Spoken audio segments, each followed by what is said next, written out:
listing out what we do in this project as part of the deliverables that need to be done by the end of 2022. So the project started in 2019 September, and it's a project for 3 years. And the idea is to have this whole ecosystem and the platform and the competence center built, and then also to have the satellite and the ground station ready by 2022. So this is just a small example of or a demonstration to show that there is also already a lot of free data available which can be used, and that most people don't know. And one of the things in the project is to I think I'm running off time, but one of the things in the project is to inform the people and to make them aware that these things are possible. So startups, companies can use this freely available data which is already there, and then come up with services or companies or added services to the existing ones to increase value, to add value. So I'll just quickly skip through. So this is what we want to do, like payload. There are payloads which are already being discussed, and then the payload definition or parameters have come from the region here and also in Sweden from the companies and also from the municipalities. The aim is to launch from 2022 in Kiruna when the launching pad is ready there in Sweden. So yeah, these are things, and also to have one of the outcomes is to have like a societal impact from this project. So as I already mentioned, we are going to educate the companies and schools, and also organize some hackathons and some learning cafes and challenges to go with it. So I think this is the project. If somebody is interested, you can actually go to the website to check what is happening. We update quite often about the project and what we do. So please have a look on the project. And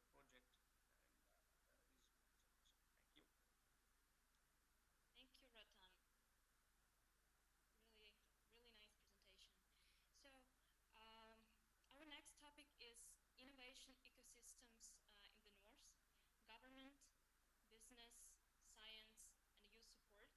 And we're delighted to have here Halldor Johansson, Executive Director of ArcData Limited Arctic Portal in Iceland, with a presentation about Arctic business information systems, supporting the best practices and sustainability in policy, science, education, and innovation in the North. Halldor? Thank you, Ekaterina. You're all doing well. It's a big title, so obviously I would need to have all day to go through that in a proper way. But I'll do my best, and I hope you can see my screen if I share it to you. Are you seeing it now? Do you see my screen? Yes. Yeah, we see it. Yeah, perfect. Okay, so Arctic business information systems. Why do we need such a thing, and how can that support our existence and lead to a better future for our youth and our people? Now technology,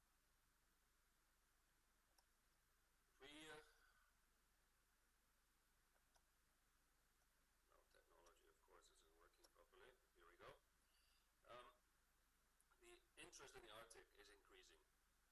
We're, of course, in strange times today with COVID, but 2 summers ago, I took this picture in my own hometown with 4 huge cruise ships and more than 10,000 tourists in our small community. And of course, the big interest in the Arctic leads to opportunities, but there are obviously a lot of threats as well. And the big question is this actually benefiting the people that are living in the region?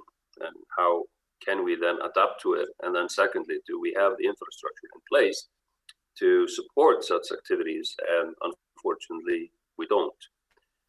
We are leading hopefully towards it, but we don't at the moment. So what are the new challenges? Interest and awareness about the Arctic in a global context is increasing. And that's because of economic opportunities, it's because of the environment and the global change, and it's also geopolitics increasingly, as some call the race for the Arctic. This, of course, is a very important issue for our future generations. How will the current generation play this game they're playing right now? So the Arctic is believed to possess maybe as much as 30% of the unused resources of the world. So of course there are huge economic opportunities, and these opportunities can also, if played well, lead to better existence for those living in the Arctic. I personally see a lot of opportunities, of course, in the shipping and the tourism.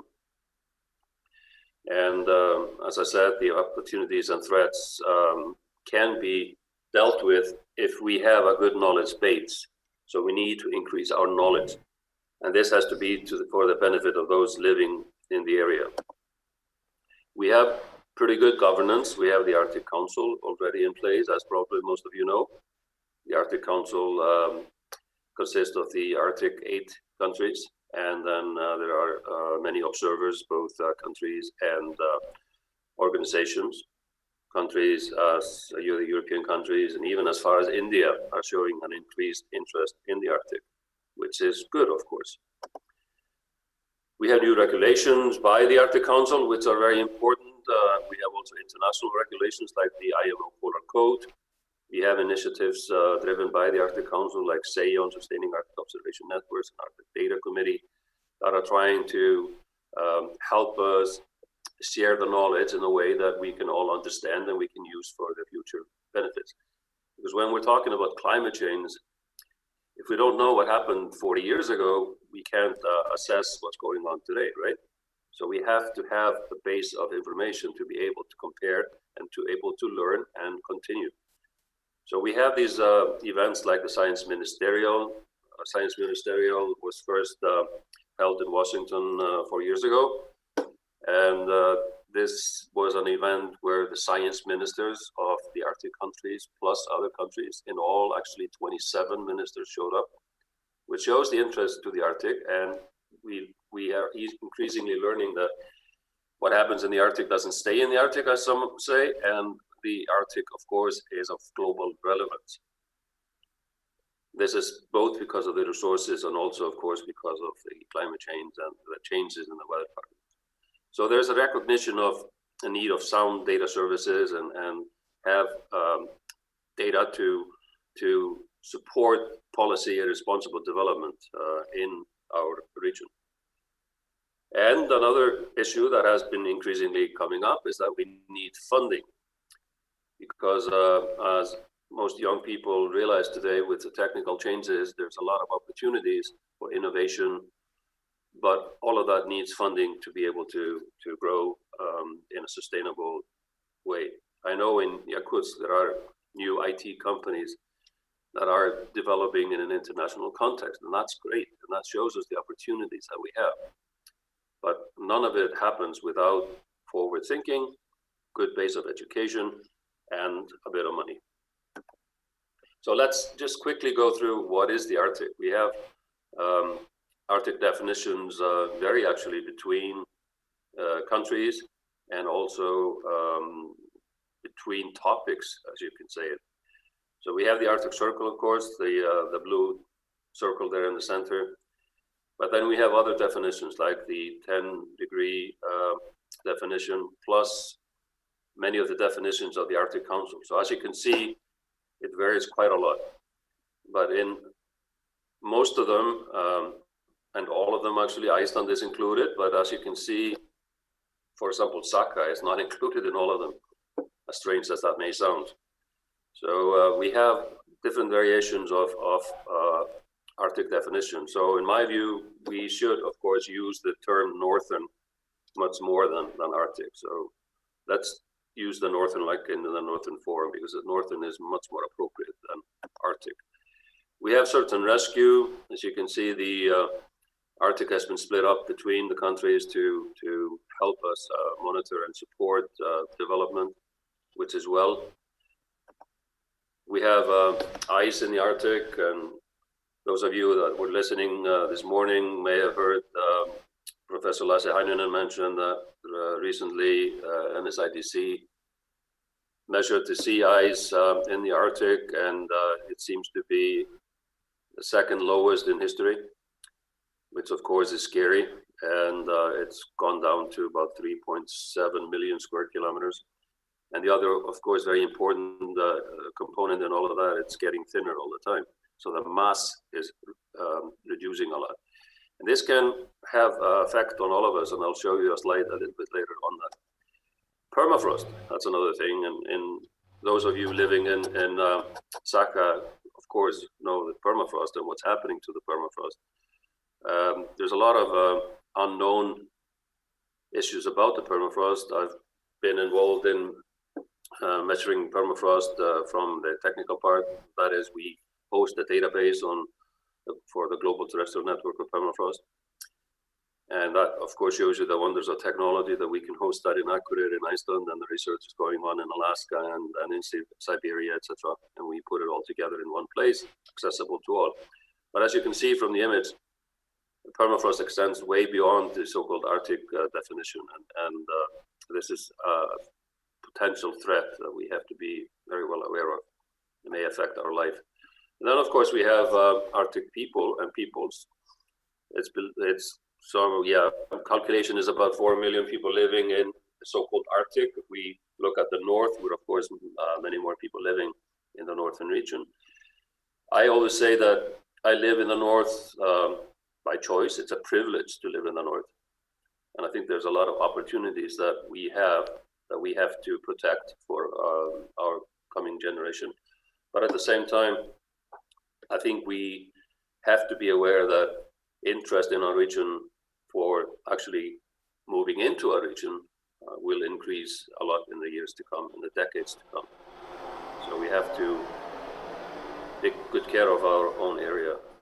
If we don't do it, nobody will do it. So we have the variety of people, and that's what a lot of people from outside the north don't realize, is that how many differences we have, both in our people and also in our environment. And we have to be good at promoting the differences in a good way. So why is this international interest? That's also very important to realize. I mentioned the resources in the Arctic. There's investment opportunities, of course, related to that. There's new shipping routes opening up, and the developments, for example, in Yamal are probably going to move that development further forward. A new icebreaker was just launched last week, and there's, of course, the security issues.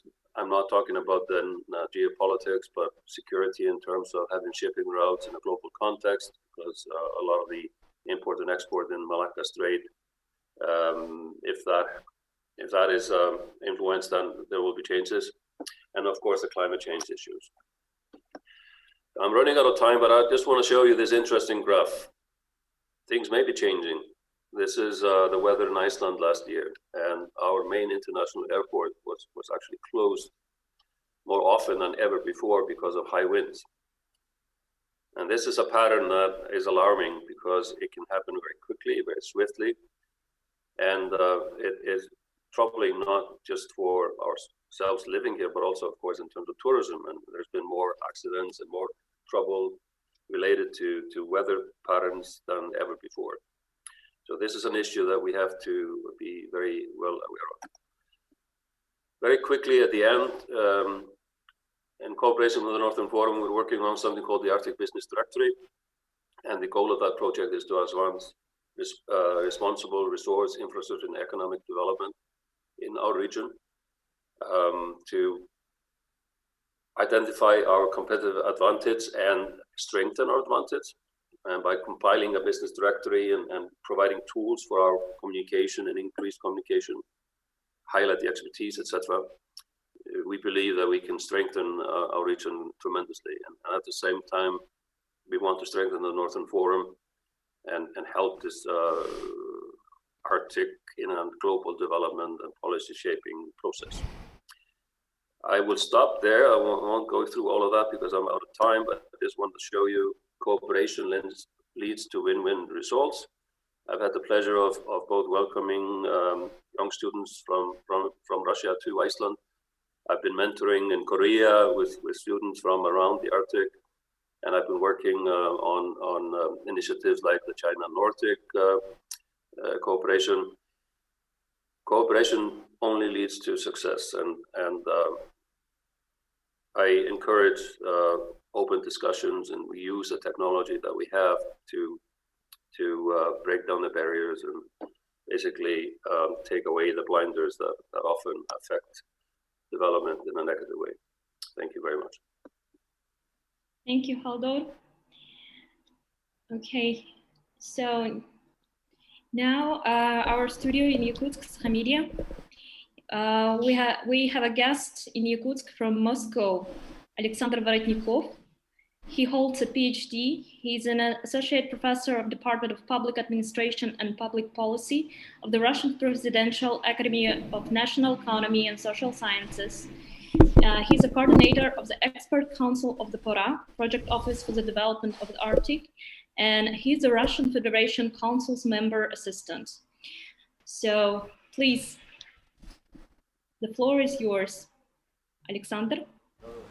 Добрый день, уважаемые коллеги. Hello, dear colleagues. Я хочу поблагодарить организаторов, что они предоставили возможность здесь выступить. И я хочу рассказать свою небольшую презентацию о том, так как у нас тема сегодня бизнес-предпринимательство в арктической зоне, что вообще правительство планирует в настоящий момент делать в арктической зоне, и как оно собирается вообще привлекать туда предпринимателей, бизнес. И вот такую возможность схемы этого я хочу показать. Тем более, в общем-то, я много преподаю. У меня достаточно студентов в Академии госслужбы. Второй-четвертый курс.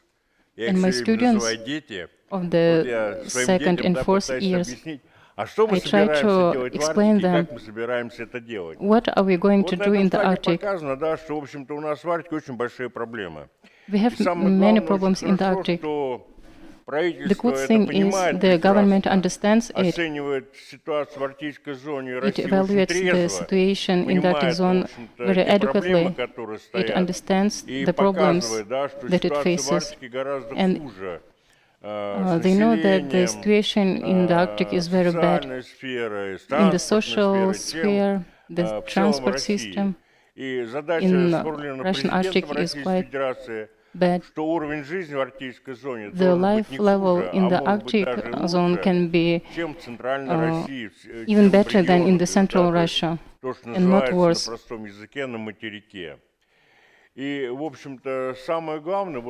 main thing that the government tries to cooperate with the private business, with the corporations that work in the Arctic. I cannot tell you for a long time. I want to stop at the issues that the government will implement in the future. The basic model of the cooperation between state and private partnership is PPI. We have two laws in Russia on concession agreements and the state-private partnership. Here is the model, how the cooperation looks and its participants. So these are the banks, state, municipalities, development institutes, the private investors, and consultants. Federal authorities, regional and municipal powers.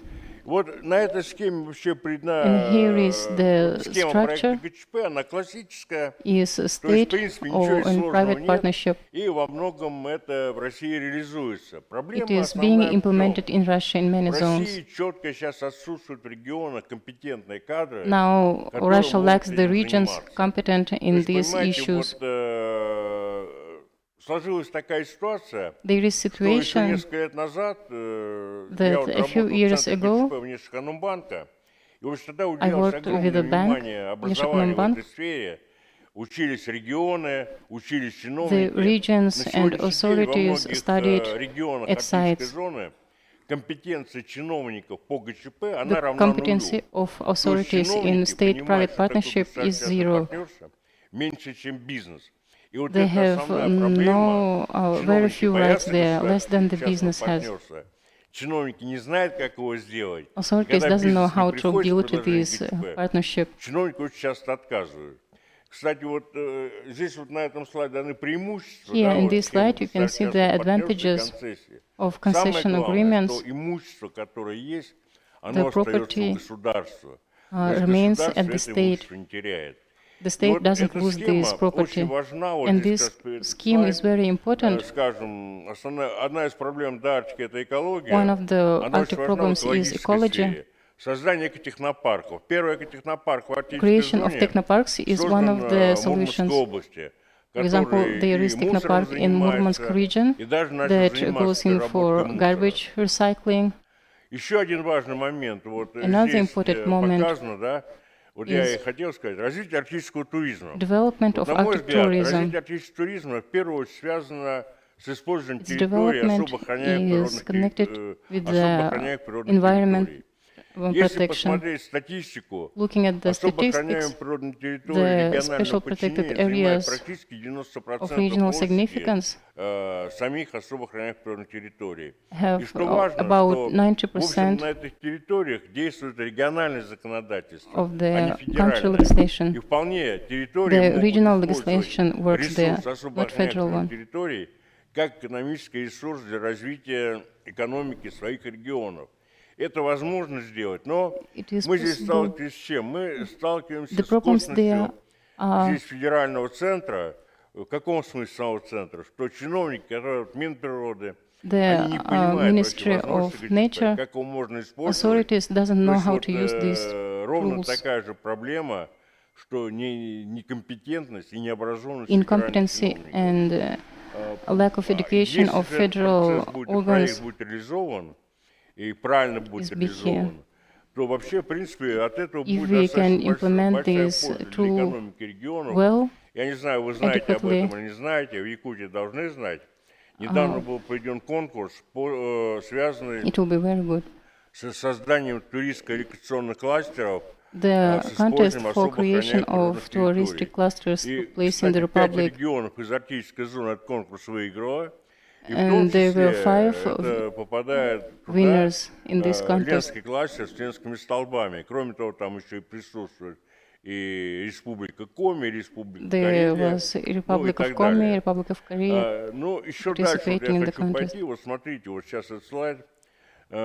Сейчас очень большое внимание государство уделяет Now, добыче, state разработке pays attention природных to ископаемых. И вот здесь вот на development этом of слайде natural как раз resources. показаны те возможности, In которые here, you can see the существуют у possibilities государства в этой области. existing Для in the Якутии это state in this вообще field. очень перспективное направление. Я It считаю, is very ближайшим экономикой Якутии использование ГЧП field in очень сильно Yakutia. продвинется в развитии своих минерально-сырьевых центров.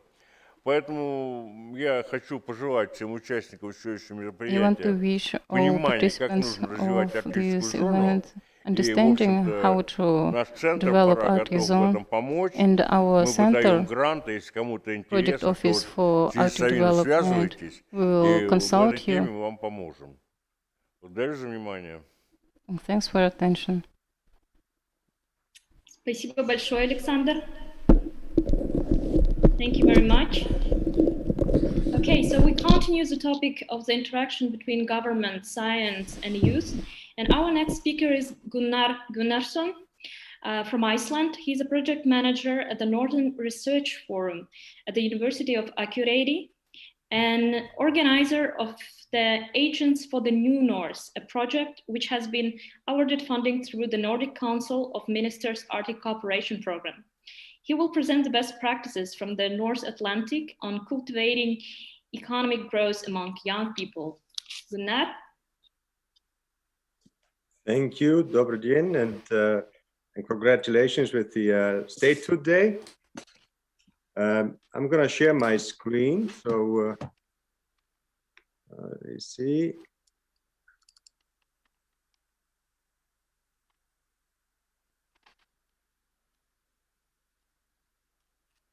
Well,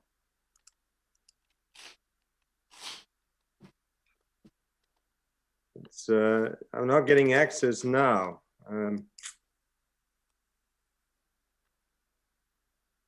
I think I had the same, Gunnar. I think you have to just click on show all tabs. So I think if there are like many tabs open, there is like a small, when you share a screen. All right. Show all tabs, click on that, and then you'll see all the tabs which are open. And then you can select the file which you want to share. All right. There it is. Thank you. Right.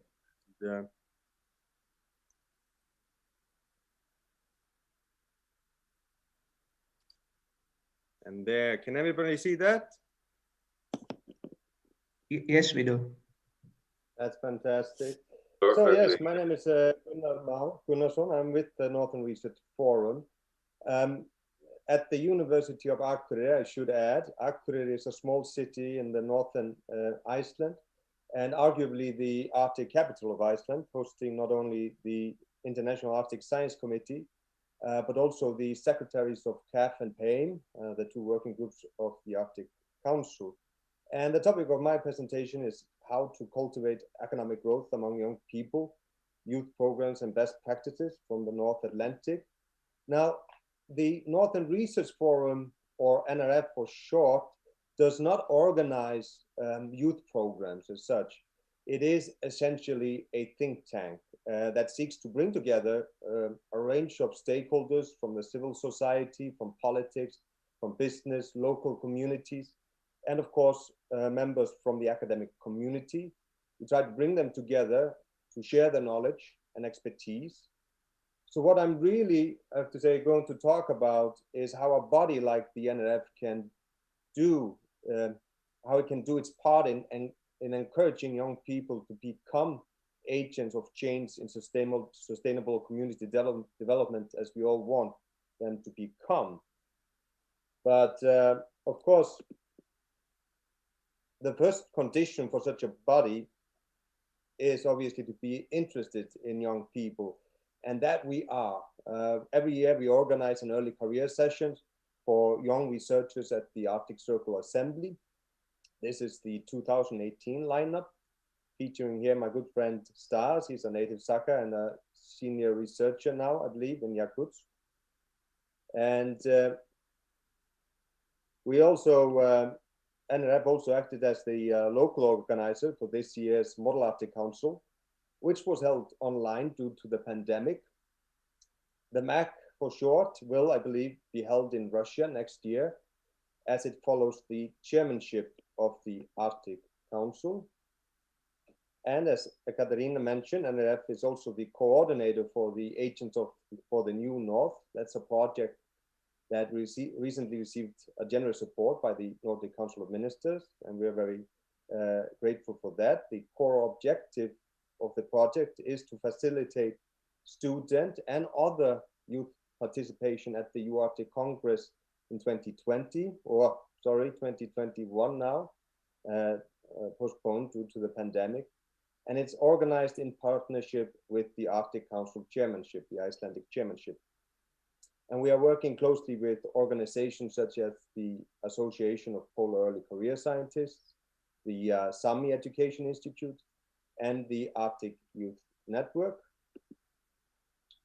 And we will be initiating more youth-focused projects in the coming months, not least because the Foreign Ministry of Iceland recently signed an agreement with the NRF and the University of Akureyri, providing us with funding of approximately 300,000 euros for supporting special projects that tie with the priorities of the Icelandic chairmanship of the Arctic Council.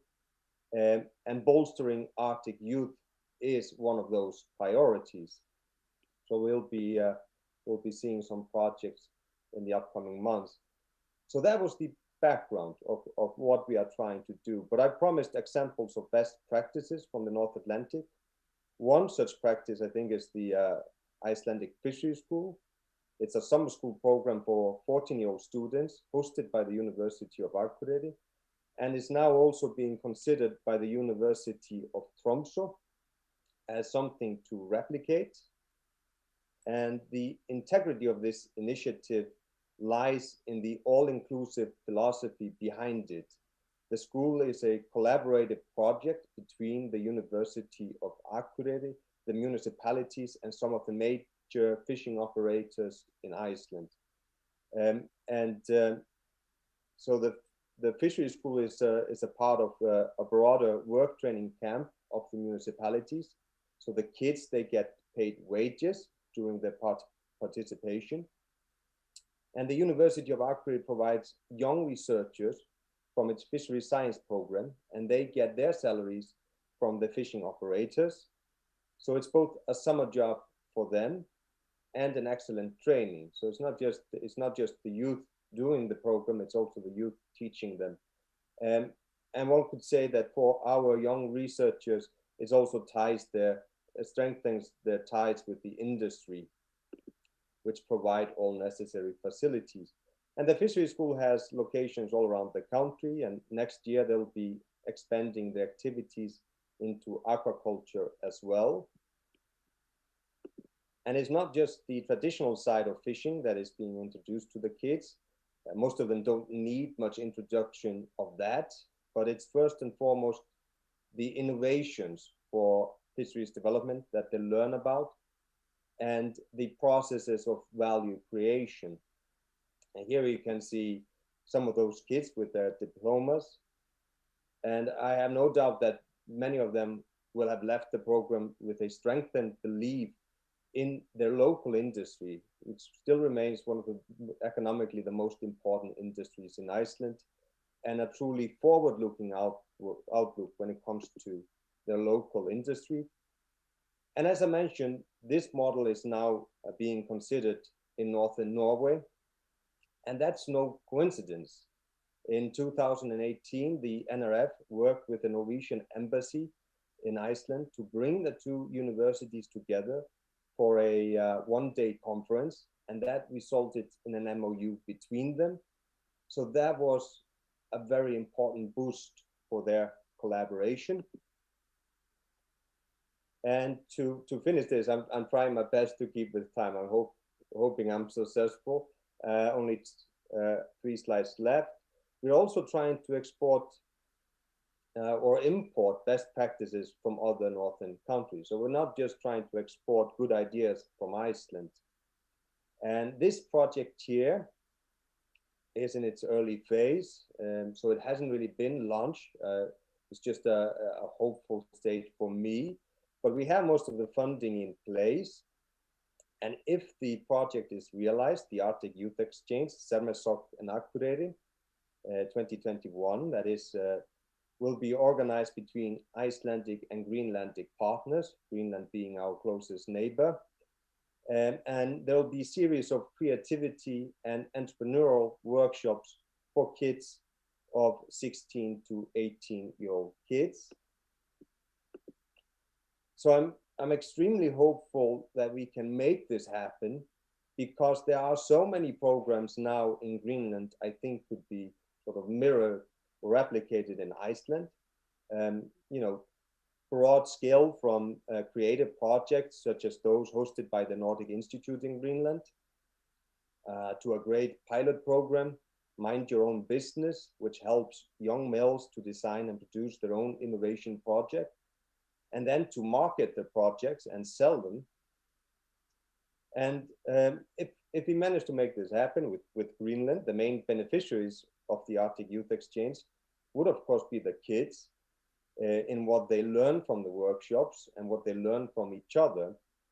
But that's not to say that the learning experience will be limited to the kids, because I'm absolutely certain that the Greenlandic and the Icelandic partners will learn a lot from one another. And again, it's no coincidence that we are looking towards Greenland now. In 2019, the NRF and the Greenlandic representation organized together a seminar that brought high-level policymakers from Iceland and Greenland, researchers, business leaders, developers, and innovators, all working in Northern societies with economic and social development. So I think that really, if I try to summarize, that is one way we can cultivate economic growth among young people. We can come together as partners. We can share our best practices like we're doing right now with one another. And of course, if at all possible, we should bring the youth together to promote mutual friendship and understanding, to broaden their international perspective, and to foster the spirit of international cooperation. And finally, to develop their ability to put those principles into action. And we should also encourage them to, or that is, we should encourage their social contribution, and we should develop the skills for civic engagement by giving them the knowledge and the skills to navigate their own local issues. So coming from the international to the local, I think that bridge is important. So I'll close with that. Thank you, everybody. Thank you. Tack för det, Gunnar. Right. So building innovation ecosystems should be made a priority in the North, and we are glad that Yakutia is becoming the leader in the export of IT services in the Russian Far East. Our next speaker, Vasily Yefimov, a director of Yakutia Innovation Development Fund, will tell about the innovation ecosystem of Yakutia and the Yakutia team implementation plan set during the program at MIT. Please, the floor is yours. Vasily. Thank you, Ekaterina. My name is Vasily. I'm a director of Innovation Development Fund of Yakutia. And before moving forward, I would like to thank all the speakers that spoke before me. It's Robert from Yukon, who woke up, I guess, at 3:30 a.m. That's what you call motivation. And we're really open for partnerships, and I hope that we will get access to the database of mentors that you mentioned.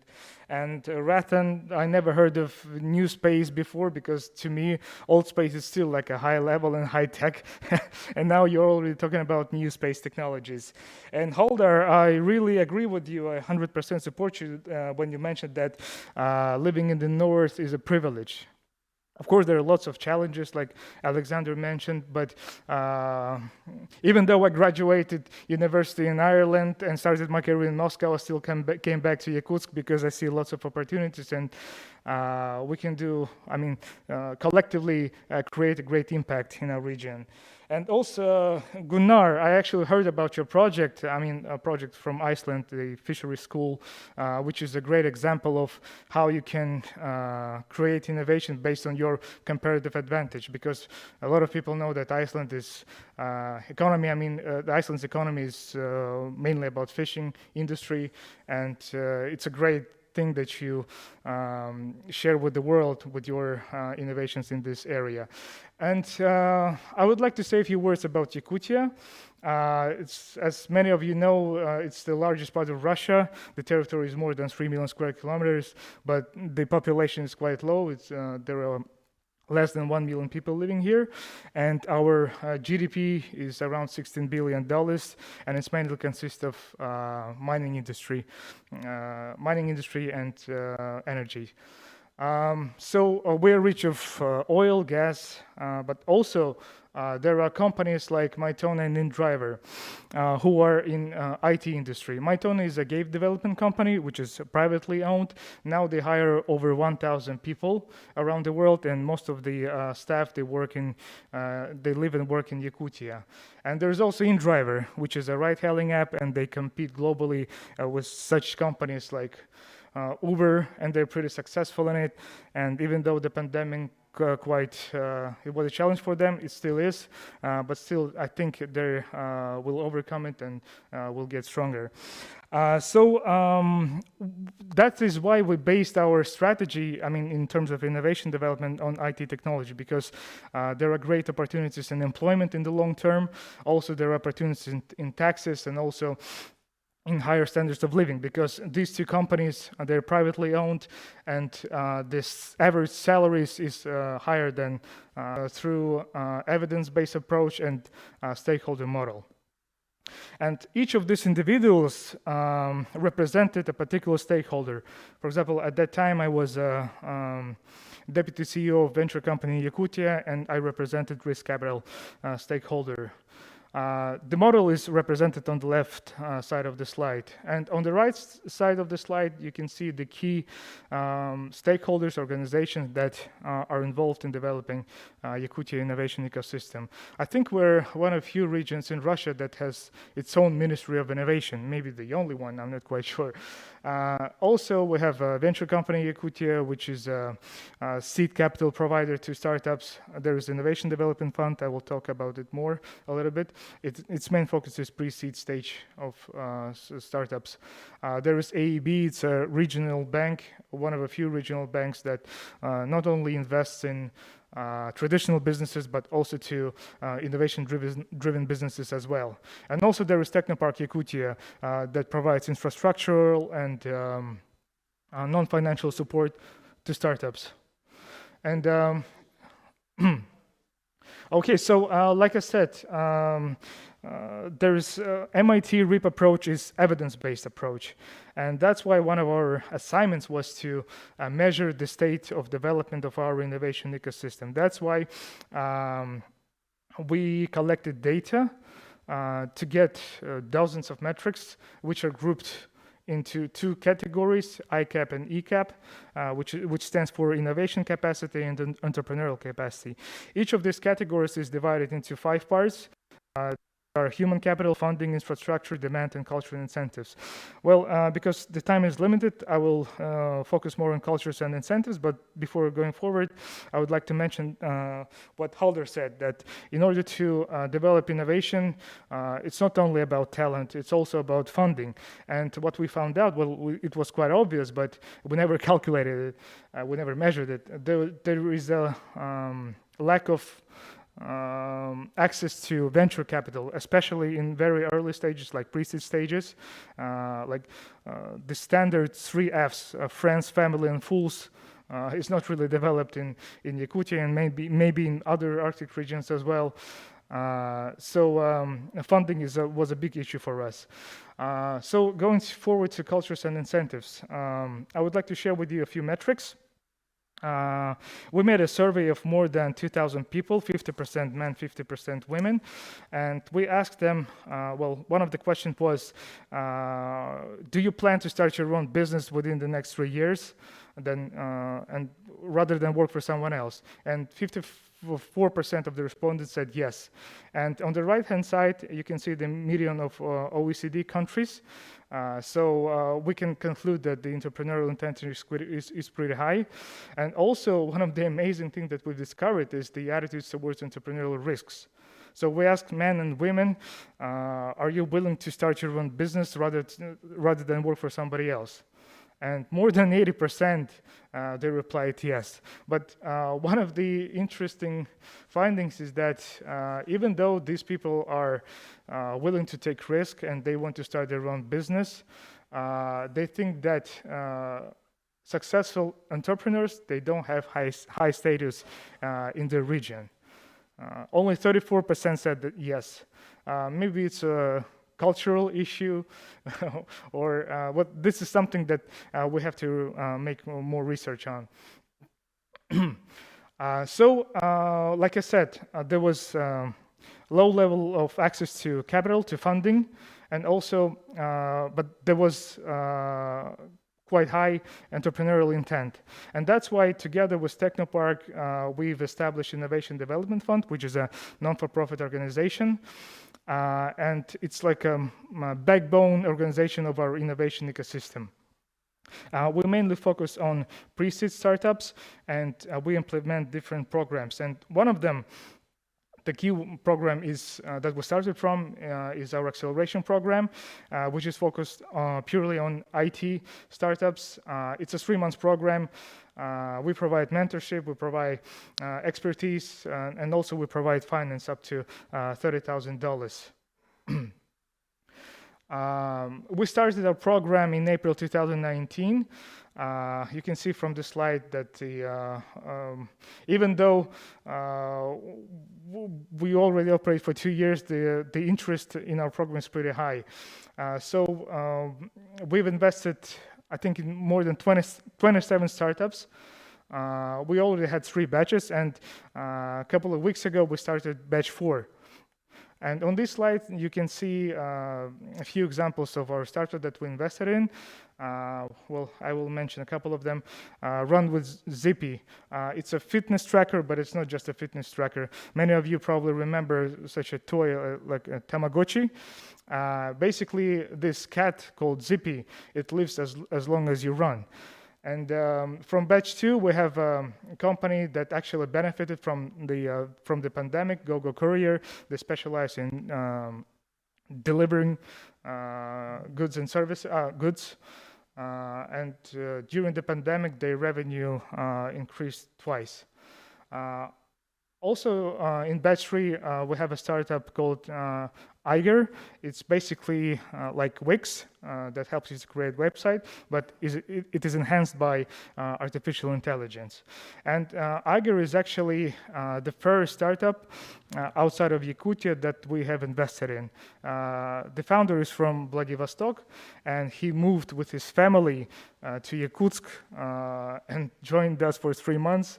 But he and his family managed to come to Yakutsk before the pandemic, but we went online anyway.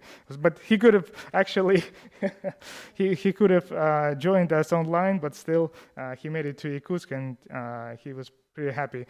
And another project, the headline project that we launched last year, Startup Expedition. We've visited every single capital city of Far Eastern region of Russia. Well, our main aim was to find new startup that we could invest in, but also we were joined by Skolkovo and Far Eastern High Tech Fund, who traveled the whole Far Eastern region with us, who shared their expertise. And gave feedback to startups in the capitals. So, like I said in the beginning, we're really open for a collaboration. We can do some kind of a collective research on our innovation ecosystem, I mean, in Arctic regions. We can expand the Startup Expedition to other regions as well. Maybe we could do it collectively, maybe next year. Actually, this year in 2020, the Startup Expedition, it's focused in Russia. I mean, last year it was only Far Eastern region of Russia, and this year we covered the whole Russia.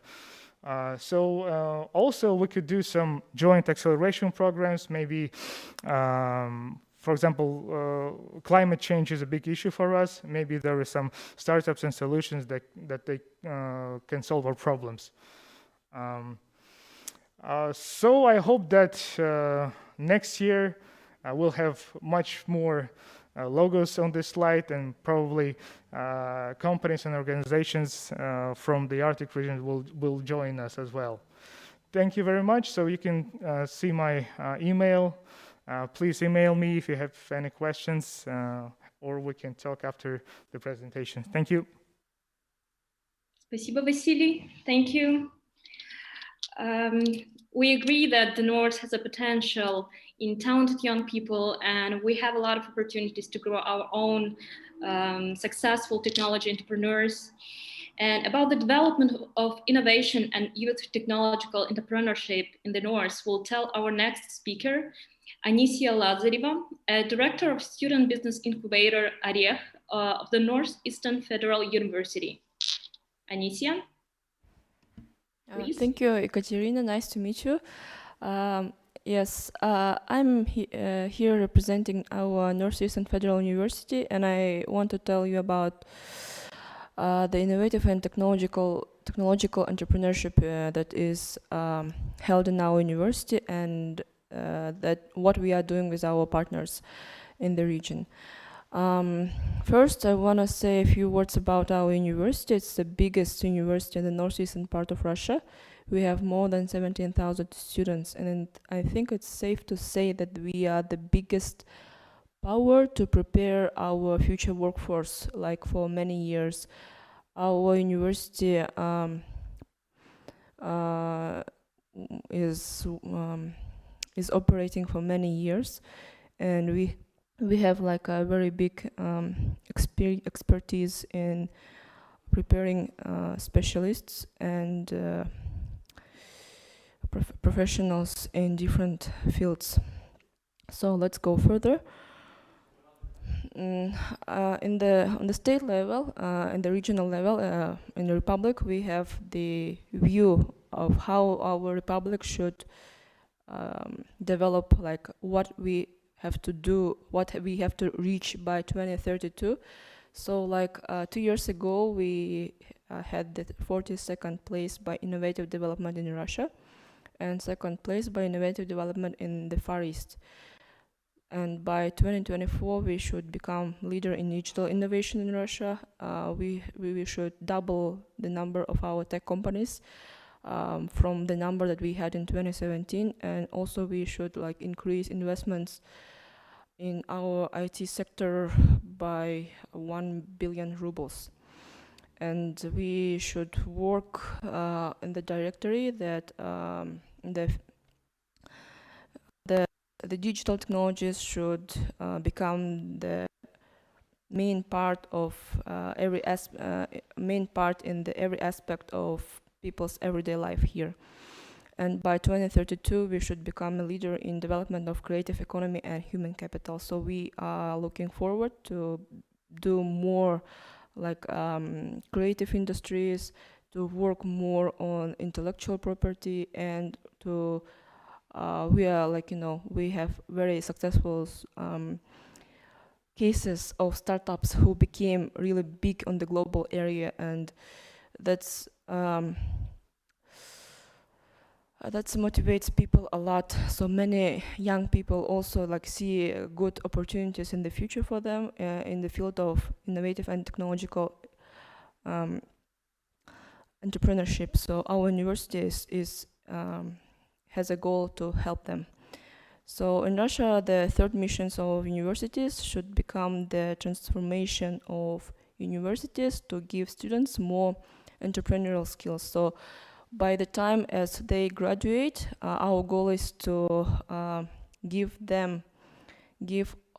to all our students entrepreneurial skills. So they all have to become not like entrepreneurs, right? But they have to understand how entrepreneurship works, so they can implement their knowledge in their work, like in the different fields. Maybe they will work in government, maybe they will work in the social area, maybe they will work in something, they will do something else, right? But understanding how market works, how like entrepreneurship works, will be very important for them. This project we are doing together with our partner. It's Corporation of Yakutia Development, and I will tell you further about our project that we are doing with them. The student entrepreneurship ecosystem in our university is developing, and the main, I would say, the biggest and maybe one of the important part of it is our business incubator. Our business incubator is called OREH. It means, it has two meanings. First, it's an abbreviation. It says Open and Research Effective Horizons. And the second is from the Pushkin, famous Russian writer and poetry writer. So he has a really good famous story about magic hazelnuts that are not just simple hazelnuts. They consist of diamonds and any jewels. So we see our residents as some, very important jewels for us, and we will help these hazelnuts to turn into grown, strong trees. So this is our agenda. Our goal is to help students open successful businesses that are founded and developed by them. And we provide, as incubators around the world do, we provide them many services to support them in the beginning, right? Because young people, they mostly wouldn't have opportunity to pay the rent, to hire many employees, to even just to buy a computer. So we will try to help them, and we have quite good statistics and quite good achievements. We became one of the best youth business incubators in 2016, #1, and we were in the top 10 of grown-up business incubators in Russia in 2017. Also, last year I did a fellowship in MIT, and after the successful completion of it, I was given a permission from the professor Bill Olet to bring some MIT courses in entrepreneurship here from MIT to here to Yakutia in Yakutsk to implement them in our university and partnering organizations. Also, last year we finally were able to go on the global area as an incubator, and I think for the beginning we have quite good, achievements. So also what we are doing right now, we are focusing on 3 fields, main fields. It's education, events, and transformation, right? So for the education from this spring, unfortunately, of course, it's pandemic came, but we already implemented in the form of elective, we implemented this MIT course, which is called 24 Steps to a Successful Company, Disciplined Entrepreneurship. Also, we are planning to open, probably with our partners, to open joint pre-acceleration program. And then we are preparing the documentation to turn our business incubator into the entrepreneurial center for our Northeastern Federal University. That will help to strengthen our innovative ecosystem in the Republic and maybe in the Far East at all, because as I mentioned before, university is a basic, is a first capstone thing where people, young people can gain their knowledge that they will use further in their life. Shortly about our business incubator, we are first student business incubator in Yakutia. Currently we have 24 residents. The number may be small, but we are focusing on the quality, not the quantity. We have many alumni startups. We create many working places for them, and we make many events, and many people attend them with a joy.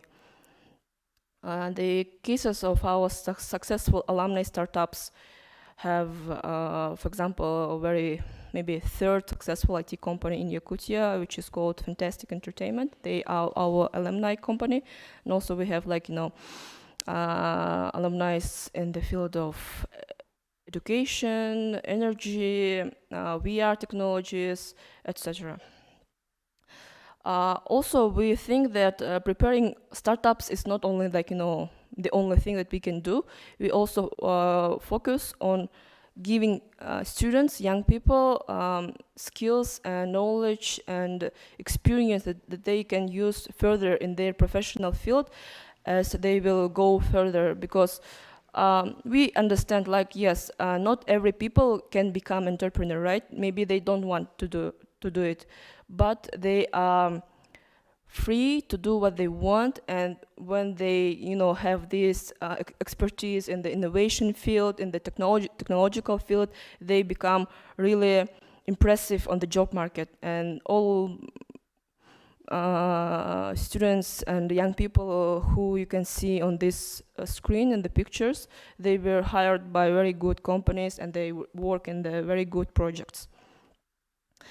Currently, we have many perspective projects in the field of education, biomed, medicine, robototechnics, design, animation, and many more. So thank you for your attention. I think I will join the conversation later too. And here are my contacts. So I'm open to what our dear colleagues would say, and we will look forward to collaborate with you as a university in Yakutia and with our partners in another parts of the world. Thank you. Thank you, Anisia. And our next speaker is one of the bright entrepreneurs, Sergei Protopopov. He's the founder and the CEO of the Buntar company. He will give a talk on how to improve the quality of life in the Arctic by creating a technology business and developing in the global market. Sergei?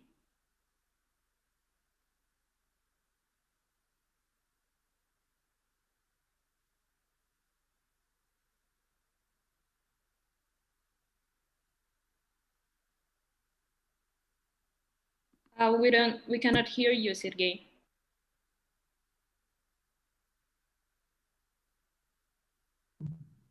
Now? That's fine now. Okay. Hello for all. Hello world. The Northern Forum. Hello. Nice to meet you guys who I see first time. My name is Sergei. And today I will speak about improving the quality of human life in Arctic, and how by technological business creation, and that operates on the global market. Okay. Okay. Let's go. Sorry, it's not doesn't work. Yeah. Actually, now and all time, the Arctic has been the cradle of many cultures and lifestyles for centuries. Yeah. Do you agree?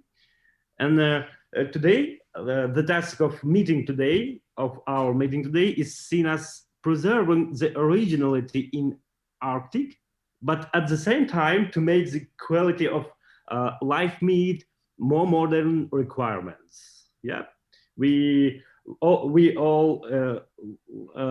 like to live in Arctic, and but we want get more opportunities and get more comfortable life. Yep, but nowadays the choice is usually either just 2 points, or yes or not. How I can say, either you live in the Arctic and endure, or for example, find some kind of motivation. I don't know, more safety for your family, for your kid maybe, or another motivation. Either you leave the Arctic and live somewhere else. Yeah, it's sad.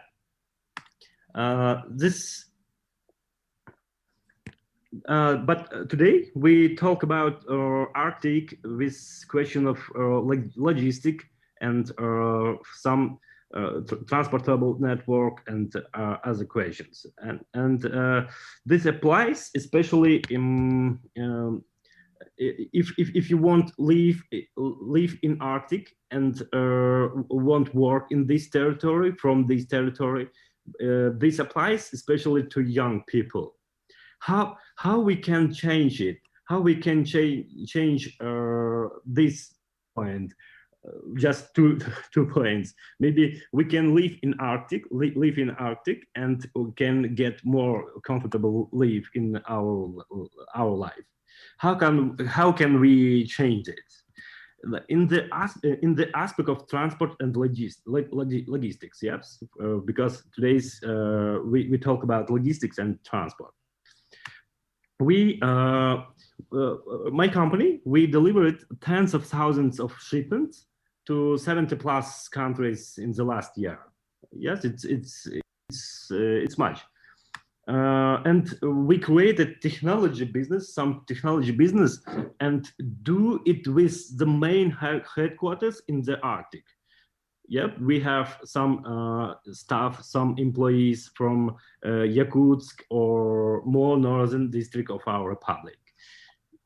And now we absolutely understand people is our main resource for business, for all you do. Yep. And we as a business, we need people to enjoy living in the Arctic, because they work more effectively if they are happy. Okay, let's move on to specific proposals. I and my team will think about how we can, what will we say in this event, and how, and these points. Okay, let's move to special proposals. We think in Yakutia, for example, in Arctic, need more effectively, more bigger, small aircraft infrastructure. Because if you live in Yakutia, you need sometimes traveling around Republic, or maybe you want to travel to another countries or another near states of Russian Federation, for example. Oh no. Okay, it's how? Oh, it's technical. Oh, sorry. Okay. Так, как мне включить-то штука? Почему не включается? Не меняется, да? Ай-яй-яй-яй. У нас есть презентация на медиа? Да, я демонстрацию показываю, сижу, думаю, что вы видите. Так, sorry. Now? Oh, you see that now. Okay. Если демонстрацию включить, он ломается, кажется. Okay. Specific proposals. Small aircraft infrastructure for more comfortable life in Yakutia, for example, or in Arctic. And we think we can, in our state, in our republic, for example, to make special conditions for the parking and chartering of small aircraft, for example. Maybe build small ports for helicopters and aircraft, and simplify the ability to own and store your ships, for example, if you have, if some companies have this the ships or aircraft or helicopters, in exchange for mandatory flight standards. Now we know very many people, very many companies who have some troubles with store they ships, they aircraft, and in Arctic we have a lot of trouble with transportation, with mobility of population, because if you live, for example, in Saskatchewan or in Tixi, if you want to go to I don't know, go to Yakutsk or to Kamchatka, you must pay a lot of money, like I don't know, you must work like 6 months, work hard for traveling around Republic or near states. And we think it's create a lot of trouble and get low quality of life, because very many people who work in our company, for example, want traveling, want meet some maybe parents, maybe friends, and we think if we get some small aircraft infrastructure, modern small aircraft infrastructure in Yakutia, for example, we think it will it get high mobility for people, and of course more high quality of life. That's all I think. This is my email. You can email me in any time. Thank you. Yeah. Thank you, Sergey. Thank you. Yes, already now we can see the fast-growing development of the artificial intelligence, machine learning, and robotics. And in the times of this transhumanism and digitalization, we need to invest more in talented young people in IT sphere. So our next speaker is Vladislav Alexeyev, as Skolkovo School Tech research intern and student, petroleum engineer and data scientist from Yakutia. He will tell about how to apply AI application in mineral exploration. Hello, dear participants of the session. My name is Vladislav, and it is an honor for me to participate in this significant forum. Today, I will discuss the use of artificial intelligence in the development of minerals. I want to tell about my background shortly. I am from Yakutsk. I have been learning at Skoltech for a year, and I'm the second year master student at Skoltech, Skolkovo Institute of Science and Technology. And today I will discuss artificial intelligence. So let's start about data science and AI. I'm sure that you have heard a lot about artificial intelligence. And before my speech starts, I should describe the main concept of AI. It is a bunch of models that can make decisions based on data like us, and there are several types of algorithms. The basic one is if-else constructions, and the more difficult is machine learning and deep learning. And I want to use Matryoshka concept to describe this model. You can see that artificial intelligence includes machine learning, and machine learning includes deep learning. And data science, it's about coding, statistics, and domain expertise. My domain expertise is petroleum engineering. So let's start with AI for mineral development, how to use it in our sector. And nowadays, these methods are essential for the development of minerals because the industry generates a lot of data, and it is impossible to deal with it in real time. And how exactly can we use AI for it? Let's start with concrete cases. The first case, it is my master research work. I'm still working on it. This case is connected with the petroleum industry. And there is a core sample from an oil field.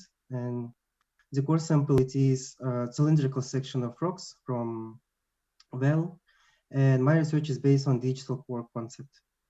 The idea is to make digital copy of the original sample to optimize flow measurements, synthetic flow measurements. And the input data for AI approach is computer tomography data. You can see in the left side of the slide. And we have mineral map for this sample, but only for 2D slice. And my research is connected with how to get 3D model with distribution of minerals. So we can train the deep learning model to identify minerals from CT data.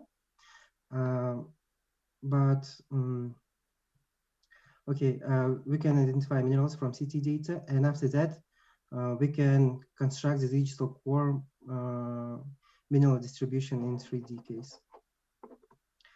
The next case by Gazprom Neft company, they found missed oil burning interval with machine learning algorithm.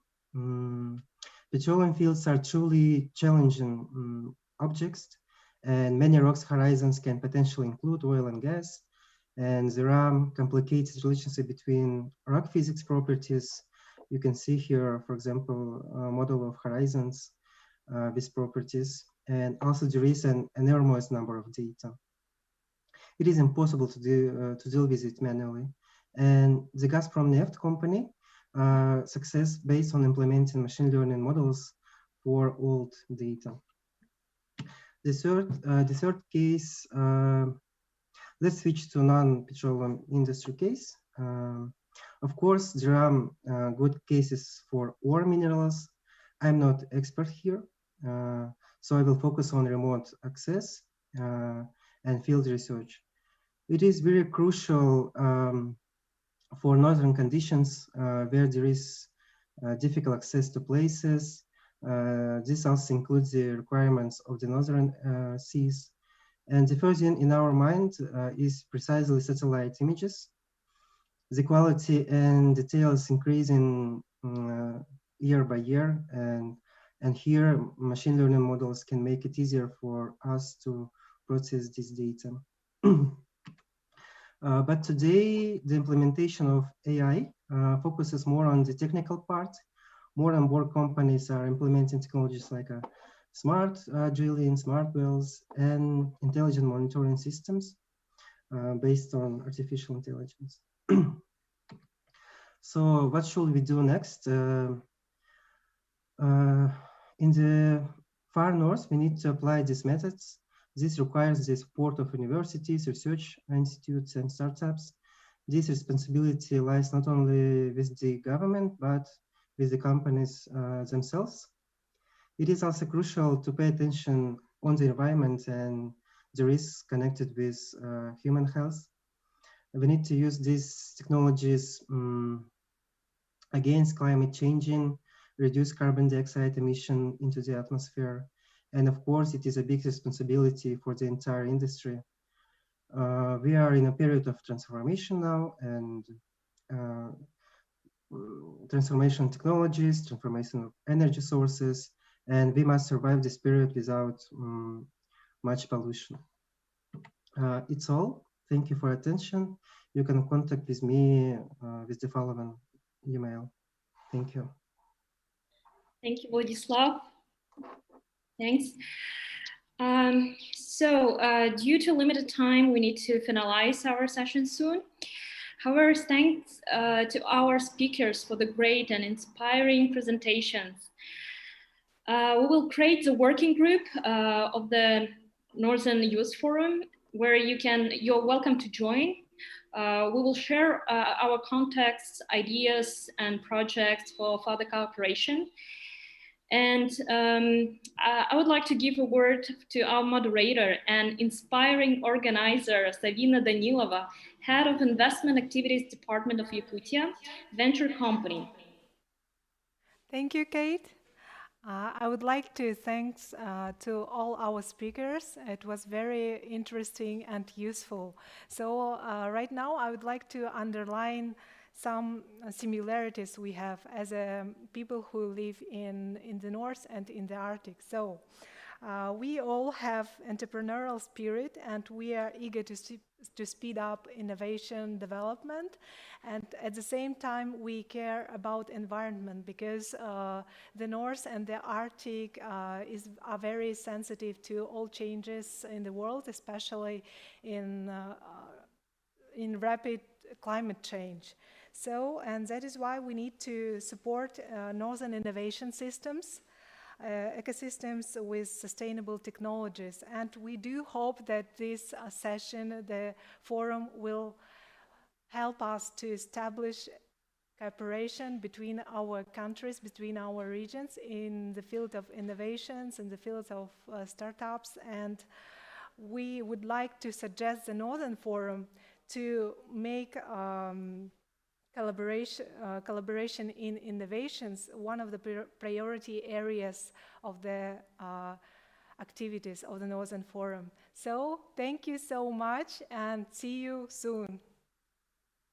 Can I say one word? Yeah. No, I thank you for organizing this. I think it's highly important, and it broadens the vision of all of us. So thank you for that.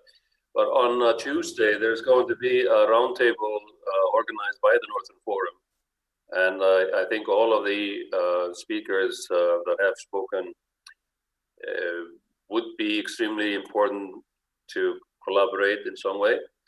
I know the agenda is quite full, but I hope you tune in to listen in, because I think the idea of creating such a venue to collaborate together is highly, highly important, and the Northern Forum should be the venue for that. So I encourage you to show up on Tuesday, and I thank you for organizing this event. Very, very helpful. Thank you. Thanks. Eva. Yeah, good afternoon, dear all colleagues. And we as different, like on behalf of the students, really want to give to you our feedback and ask one question to you. So like the first of all, for me, that I'm mostly like humanitarian person. I'm studied politics and political science in this sphere. But your presentations and your project, this was really interesting, because we now see this Arctic region not only from the political, geopolitical, or the our national vision, but we see how many projects and innovations like in the new space the project may work there. And it is really interesting, and I hope that we may find some maybe the points of the cooperation and consolidation in that. So that the question I really want to ask you, like all of your presenters, that how the this. I know that the funding, the business, the working with the three main the sphere, it is really important for the effective achievements of our goals. And how can we the students, the young generation may participate in maybe now by online, where they're winter or summer school, and how we can come up together with the maybe the solution, or inspire us, inspire you, but us. So that was the question.